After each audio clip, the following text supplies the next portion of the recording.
we're going to move into doing, we've done the basic face. We're going to do a red lip. And when you do a red lip, my personal preference is that you keep the eyes very simple and the rest of the makeup very simple, because red is a very vibrant color.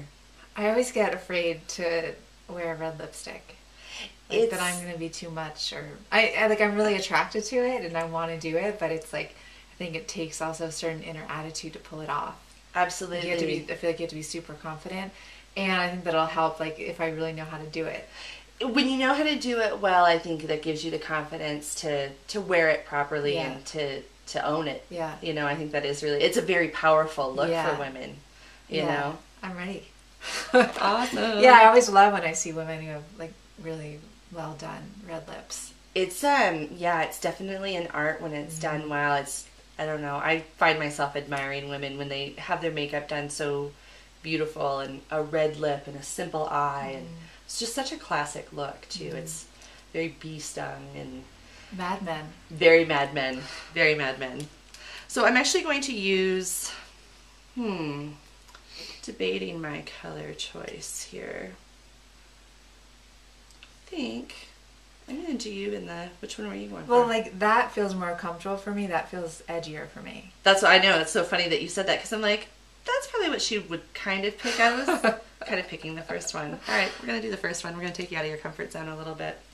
So, before you start, when you do a red lip, I do recommend taking a little bit of powder over your lips. This just helps to kind of keep some of this from running all over the place. And you also, I mean, if you can avoid it, stay away from oily food. That's gonna pull your red lipstick off. So you do have to kind of consider what you're gonna eat if you're gonna wear a red lip out to a cocktail party. You know, you have to pre-plan, I think, sometimes when you're gonna go out and wear a red lip. So again, so I'm just going over the lip with a little bit of this powder foundation. Not completely blotting out the lips, but just putting a little foundation down so that the color doesn't bleed. And then next you're going to start with a sharpened red pencil of your choice. What is this color? This is called Brick, and this is from MAC as well. It's just a really nice bright red. So again, very classic, without it being the other one that we chose was Auburn, and that was again a very safe kind of red. More like a mauve. Yeah, it's like a blue red. Yeah. Definitely more of a blue red. This is more of like a bright... Fire engine red. Yes, true fire engine red. So I always start down on the bottom lip, and I use the side of my point, and I drag, except for that right there. Well, and that's what Q-tips are for, thank goodness. So you do have to try not to drink a bunch of coffee before you do this. Shaky hands are not good.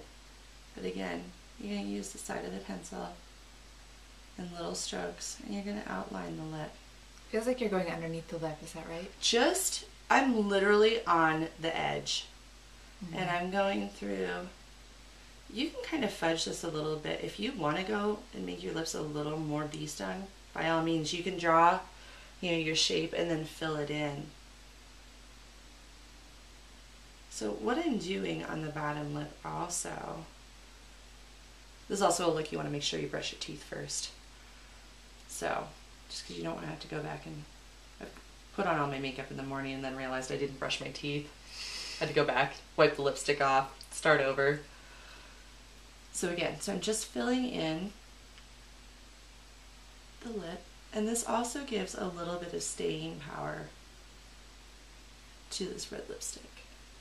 Go, there we go.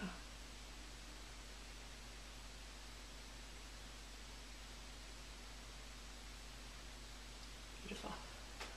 It's gonna be gorgeous. Yeah, I never wear a lipstick. I always wear lip gloss.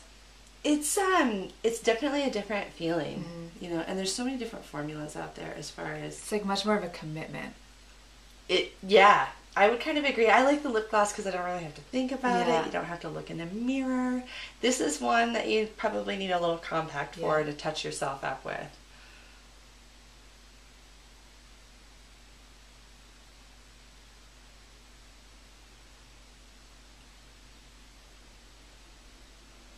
This is also something that you will probably need an oil-based remover to completely get this off of your mouth at the end of the night if you don't want staining, you know. A little bit of olive oil will help too. I usually just use olive oil to take off my makeup. Oh, perfect. Is that okay? You know, I don't see why it would be bad. I know that olive oil is beneficial to the skin. Sesame oil, jojoba oil is the closest one that mimics sebum in the skin. So any of those lighter weight oils, I think you're fine. If you have a reaction to something that you're, you know, if you do olive oil and have a reaction, I can't imagine who would, but if you did, maybe you want to rethink that.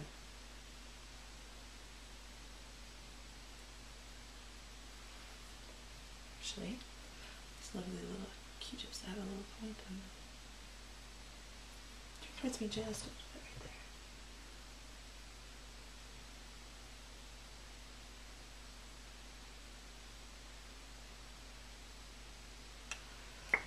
This looks so pretty. I'm so excited for you to see this. Next I am using Russian Red. This is a matte formula. Mattes tend to stay a little bit better than your creamy satin, other formulas that they make out there. So that is something to consider when picking out a formula for yourself. So you're just using a brush because this is like a communal lipstick? Correct. Okay. Yeah, and I sanitized this earlier and sanitized all my stuff. But yeah, if I were at home, I'd probably go straight from the tube. So.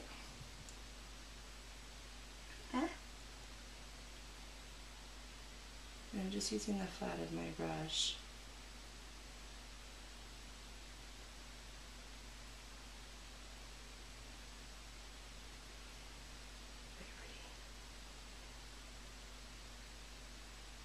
Do I still need to do that with my mouth? Yeah, sure. Okay.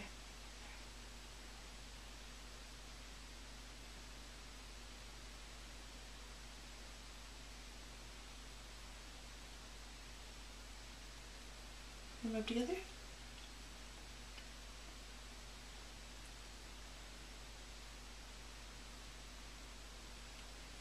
And next, I'm going to have, normally I would use a tissue, but I don't have access to one of those in a second.